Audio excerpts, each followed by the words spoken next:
Vajin poročni dan je enkraten in poln trenutkov, ki se dogajajo hkrati. In tukaj drugi fotograf včasih pride zelo prav. Z njim dobita več zornih kotov, več perspektiv in tudi več raznolikosti v sami poročni zgodbi.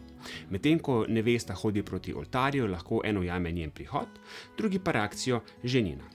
Eden se osredotoči na solze, drugi na smeh.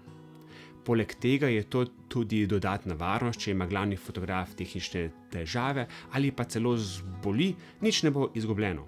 Dva fotografa pomenita tudi hitrejšo delo in manj stresa za vaju.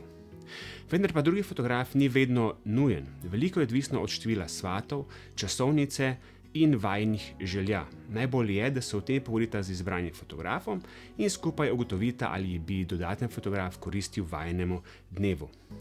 Na koncu pa je najpomembneje, da vajin poročni dan poteka sproščeno in kot sta si ga vidva zamislila. Ne glede na to, ali se odločita za enega ali dva fotografa, je cilj ujeti čustva in vajine trenutke, ki se jih bosta z veseljem spominjala.